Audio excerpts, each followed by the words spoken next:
నమస్కారం, నేను మీ జాహ్నవి. మనతో ఉన్నారు ప్రముఖ జ్యోతిష్య వాస్తు పండితులు, ప్రముఖ ఆధ్యాత్మికవేత్త, అగ్ని ఉపాసకులు, బ్రహ్మశ్రీ అన్నవరపు తిరుపతి మూర్తి అవధాని గురువు గారు. మాట్లాడేద్దాం. నమస్కారం గురువు గారు. ఓం శ్రీ మహాగణాధిపతయే నమః. గురుగారు, అత్యధికంగా సమస్యలతో బాధపడుతున్నారు. ముఖ్యంగా పేరెంట్స్ విపరీతంగా బాధపడి సఫర్ అవుతున్న విపరీతమైన సమస్య ఏంటంటే వివాహం కాకపోవడం, పిల్లలకి వివాహం కాకపోవడం. చాలా మంది వాళ్ళే వచ్చి షేర్ చేసుకుంటున్న అంశం ఇది. వివాహం అవ్వట్లేదు, దాదాపు 30 సంవత్సరాలు వచ్చేసాయి, 32 వయసు దాటిపోతుంది, కానీ అమ్మాయిలు కానీ అబ్బాయిలు కానీ చాలా మంది ఉన్నారు వివాహం అవ్వట్లేదు అని సఫర్ అవుతున్న వాళ్ళు. అయితే దీనికి పరిష్కార మార్గం అంటూ ఏమీ ఉండదంటారా? ఇంకా వాళ్ళు అలా బాధపడుతూ ఇంకా నా జీవితంలో నాకు పెళ్లి కాదు, లేదా వచ్చినా కొంతమంది సరైన భార్య రాకపోవడం, సరైన భర్త రాకపోవడం, ఇలాంటి బాధలతో సతమతం అవుతూ ఉండిపోవాల్సిందేనా? దీనికి పరిష్కారం ఉంటుందా గురువుగారు? తప్పకుండా అమ్మా. పరిష్కారం లేకుండా ఎలాంటి సమస్య ఉండదు. ఆ పరిష్కారాన్ని మనం వెతుకుతూ ఉంటాం. దారిలో అనేక రకములైన పరిష్కారాలు దొరుకుతుంటాయి, కానీ సరైన పరిష్కారం ఏంటి అనేటువంటిది మనం గమనించడం కష్టం. ఏదో ఒకటి చేస్తూ ఉంటాం, అది తాత్కాలికమైనటువంటి ఆనందాన్ని ఇస్తూ ఉంటుంది, కానీ దీర్ఘకాలిక ప్రయోజనం మనకు కావాలి అంటే ప్రతిదానికి కొన్ని సమయాలు చెప్పబడి ఉంటాయి. ఆ సమయాభావ ప్రభృతి వచ్చినప్పుడు మనం చేసేటువంటిది ఎలాంటి విఘ్నాలు లేకుండా నిరాటంకంగా ముందుకు వెళ్తుంది. ఇలా ఒక్కొక్క తిథికి ఒక్కొక్క విధానం, ఒక్కొక్క మాసానికి ఒక్కొక్క విధానం ఉంది. అలానే ఫాల్గుణ మాసంలో 2వ పక్షానికి అంటే పౌర్ణమి తర్వాత ఆ యోగం ఉంటుందండి. అంటే తర్వాత వచ్చేటువంటిది స్వతహాగా కూడా చైత్రం అంటే యుగాది. ఎవరెవరైతే కనుక ఈ యొక్క 20 కావచ్చు, 30 కావచ్చు, 35 కావచ్చు వయస్సు వచ్చి వివాహం కావట్లేదు, వివాహమైంది, దంపతుల మధ్య అన్యోన్యత అనేటువంటిది సరిగ్గా లేదు, ఒకే అన్యోన్యత ఉన్నప్పటికీ కూడా అకారణంగా ఏవో చికాకులు వస్తున్నాయి, సంతానం అనేటువంటిది కలగట్ల, ఇటువంటి వాటికి ఫాల్గుణ మాసంలో తదియ, బహుళ తది అంటారమ్మా. అంటే పౌర్ణమి తర్వాత 3వ రోజు, పౌర్ణమి తర్వాత 3వ రోజు బహుళ తది అనేటువంటిది చాలా విశేషమైంది. స్వాతి నక్షత్రం అనుకుంటా రోజు. ఆ రోజు నాడు సాధ్యమైనంత వరకు ఈ ఒక్క ఇబ్బందులతో ఎవరైతే ఉన్నారో వారు రాహుకేతువులకి, అలానే రాహుకేతువులకి అధిష్టానం అయినటువంటి దుర్గా గణపతి ఆరాధన చేసుకోగలిగితే వారు ఈ విపత్తుల నుంచి బయటపడి వచ్చేటువంటి ముహూర్తాలు ఏవైతే ఉన్నాయో ఈ 2 ముహూర్తాల విధానంలో వారి వివాహం అయితే తప్పకుండా అవుతుందమ్మా. ఎందువల్లనంటే మనిషి యొక్క జీవితం ఇప్పుడున్న ప్రకారం మనం ఒక 60, 70, 80 వేసుకుందాం. అసలు నవగ్రహ సంఖ్య 120 సంవత్సరాలు. ఈ 120 సంవత్సరాలలో 25 సంవత్సరాల దశ అనేటువంటిది రాహుకేతువు తీసుకున్నారు. రాహుకి 18 సంవత్సరాలు, కేతువుకి వచ్చేటప్పుడు 7 సంవత్సరాల దశ తీసుకున్నారు. ఈ కాలసర్ప దోషము, దాని యొక్క ఛాయలు, దాని యొక్క విధానాలు ఎలా ఆపాదిస్తాయి అంటే 95 సంవత్సరాల జీవితాన్ని ఈ రాహుకేతువుల మధ్యలో నలిగిపోతాయండి. అంటే 95 సంవత్సరాల యొక్క జీవితాన్ని ఈ రాహుకేతువులు శాసిస్తారు. నువ్వు ఇలా ఉండవలసిందే అని చెప్పి. ఈ 2 ఛాయాగ్రహాలు శుభగ్రహంతో కలిస్తే శుభం ఇస్తుంది, పాపగ్రహంతో కలిస్తే పాపాలు ఇస్తూ ఉంటాయి. వారిద్దరికీ కూడా ప్రత్యేకంగా ఒక అధికారం ఇవ్వడానికి అవకాశం లేదు. అందులో రాహు మహర్దశ వస్తుంది, కేతు మహర్దశ వస్తుంది, రాహు అంతర్దశ, కేతు అంతర్దశ. ఇవి వచ్చినప్పుడు ఆ జాతకుడి యొక్క నక్షత్రానికి కానీ లగ్నానికి కానీ ఈ యొక్క దశకి కానీ మిత్రత్వం ఉందంటే ఒక రకంగా తీసుకెళ్తాయి, లేకపోతే నానా దుర్భర జీవితాన్ని ఇస్తూ ఉంటాయి. అంటే మనిషికి ప్రశాంతంగా ఉండేటువంటి మనిషిలో కొత్త ఆలోచనలు సృష్టింపచేసి ఆ ఆలోచనల్ని కంప్లీట్ చేసుకోవాలి. అంటే వచ్చినటువంటి ఆలోచన ఏదైతే ఉందో దాన్ని మనం క్వాలిఫై చేసుకోవాలి. అది పూర్తి చేసుకోవాలంటే దానికి చాలా డబ్బు కావాలి. డబ్బు కోసం అనాలోచనైనటువంటి పనులు, అనవసరమైన పనులన్నీ కూడా చేయించి ఆ తర్వాత తలదిక్కల విధానాలు మొత్తం కూడా తీసుకొచ్చి మనిషికి బుద్ధిని నశింపచేసి చివరికి అధోగతి పాలు చేస్తుందండి. అబ్బో. అంటే కాలసర్పదోషం అంటే ఏముందిలే, నేను కాళహస్తి వెళ్ళొచ్చాను చేసుకున్నా అంటే సరిపోదు. చెప్పే కదా, రాహుకేతువుల మధ్యన మిగిలిన 7 గ్రహాలు చిక్కుకుపోయినాయి. అంటే 25 సంవత్సరాల కాలసర్పదోష విధానంలో ఉండేటువంటి వారిద్దరూ మిగిలిన 95 సంవత్సరాల జీవితాన్ని శాసిస్తున్నారు. దానికి మనం ఏ విధానంలో ఆరాధన చేస్తే అర్చిస్తే అది నిర్వీర్యమవుతుంది, ఏదో నేను కాళహస్తి వెళ్ళానండి అక్కడ ఏదో చేశానండి అవదు. కొన్ని నియమాలు ఉంటాయి, దానికి ఈ రకంగా చేయవలసి ఉంటుంది, దాని నియమ విధానాలు ఉంటాయి. వాటిని అనుసరిస్తే వాళ్ళకు శుభం కలుగుతుంది. అనుసరించినట్టుగా ఉంటే అలానే ఉంటుంది. అది కూడా ఆ నట్టు బోల్ట్లు అనేటువంటిది ఎప్పటికీ అలానే ఉంటాయి. అలా కాదు, దానికి ఏదైతే కనుక కల్పసూత్ర విహితానుసారంగా ఛందోబద్ధంగా చెప్పబడి ఉన్నదో దాన్ని అనుసరించినట్లయితే అదే అందులో నుంచి బయటపడతారు. ఎందుకంటే చాలా అంటే చాలా మనిషి జీవితానికి, మనిషి యొక్క మనుగడకి అత్యంత ప్రమాదహేతువు కాలసర్పదోషం. ప్రశాంతంగా ఉన్నటువంటి మనిషి మీదకి ఒక్కసారిగా అలలు ఎగసిపడి ఉలిక్కిపడేటట్టుగా సుఖంగా ఉన్నటువంటి జీవితాన్ని ఎప్పుడైతే కనుక దశాంతర్దశ, విదశ, ప్రాణదశ, సూక్ష్మదశ వచ్చినాయో అది కనుక ఇది ఏ కారణం చేతైనా ఇతని కనుక భిన్నంగా ఏకాభిప్రాయంగా లేకుండా భిన్నాభిప్రాయంగా అంటే విరోధ స్థితిలో మిత్రగ్రహంతో కాకుండా శత్రుగ్రహంతో కనుక కలిసి ఉన్నదా, ఓడలు బళ్ళు బళ్ళు ఓడలు అవుతాయినట్టుగా ఒక్కసారిగా అతని జీవితం అనేటువంటి తలకిందులు అయిపోతుంది. ఏం అర్థం కాని పరిస్థితి, అర్థమయ్యేటువంటి లోపు జీవితం అంతా కూడా అతలాకుతలం అయిపోయి ఏమీ అర్థం కాక ఆ మనిషి వివేకాన్ని కోల్పోతాడు. ఎందుకు ఉంటున్నాడో తెలియదు, ఏం చేస్తున్నాడో తెలియదు, అనవసరమైనటువంటి బానిసలకు బానిసైపోతాడు. అవి ఏవైనా కావచ్చు కాక సంబంధంలే. అప్పటి వరకు కూడా మంచివాడుగా ఉన్నటువంటి వాడు కూడా ఒక్కసారిగా అనవసర విషయానికి బానిసైపోతూ కూడా మన మైండ్ అనేటువంటిది కంట్రోల్ లేకుండా అస్తవ్యస్తమైపోయి చివరికి మనుజుడు రేపే కింద బుద్ధి నశించి అధోగతి పాలవుతారు. ఈ స్థితి అనేటువంటిది ఈ ప్రభావం వల్ల బాగానే ఉంది.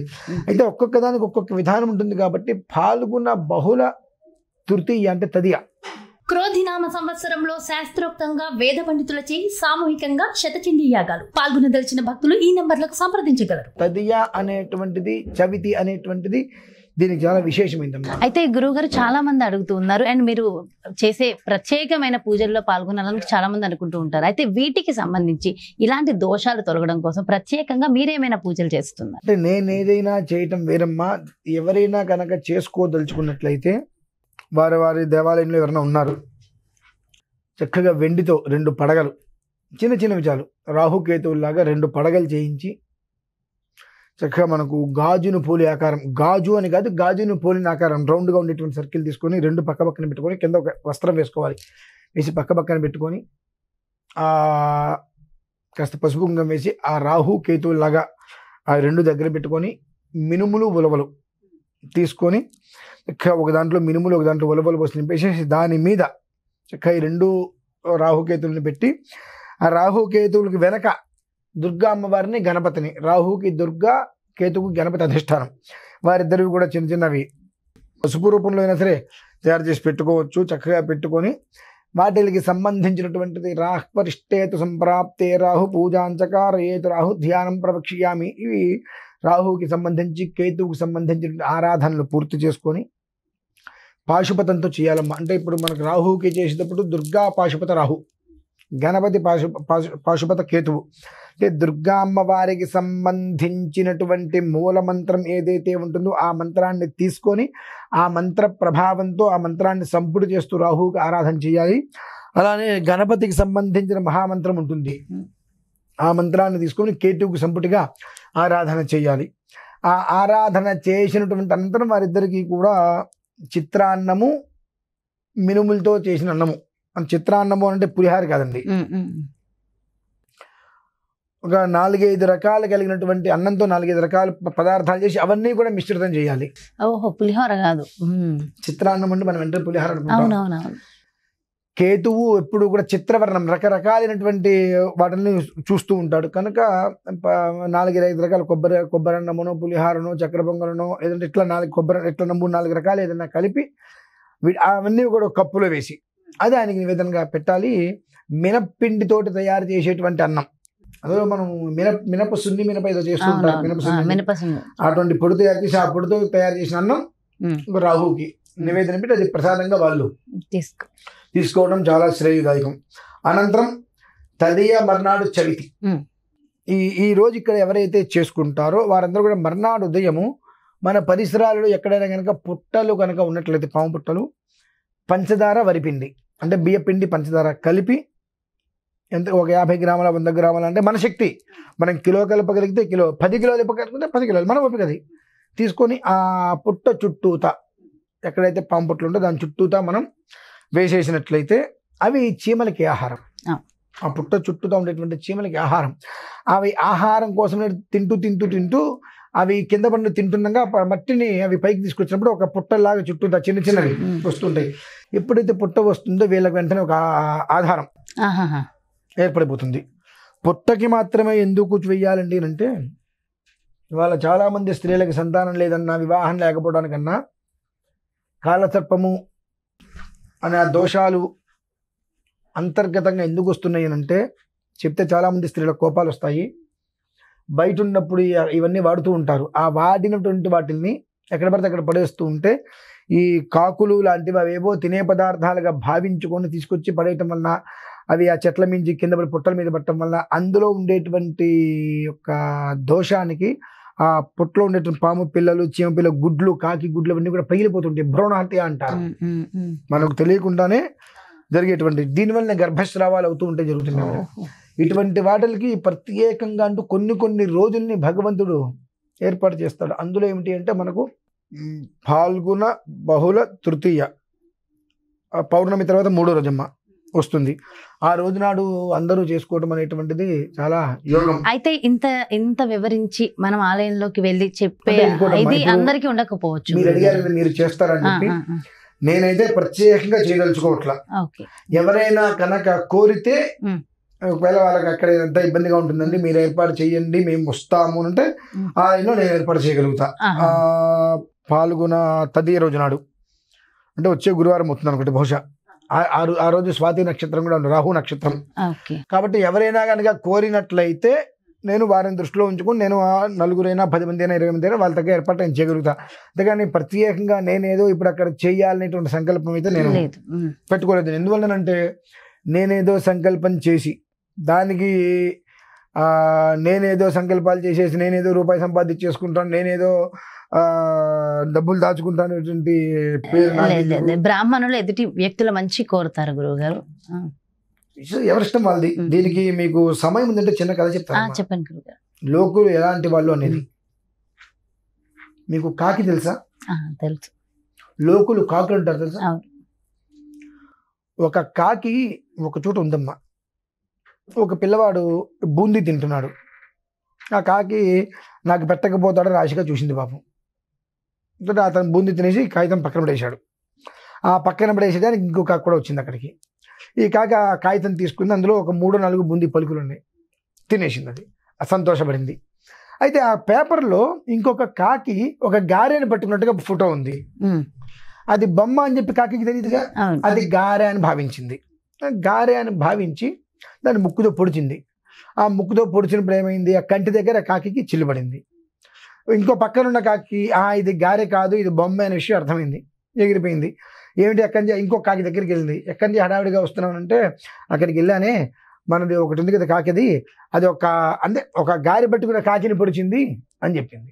పేపర్ అని చెప్పలా, ఇంకా గారె పట్టుకున్న కాకిని ఇది పొడిచిందే, అయ్యో పాపం పొడిచిందా అని ఈ కాకి ఇంకొక కాకి దగ్గరికి వెళ్ళింది. ఏంటి అనగానే అది ఇట్లా పొడిచింది, దానికి రక్తం వచ్చిందని చెప్పింది. ఆ కాకి ఇంకో దాని దగ్గరికి వెళ్ళింది.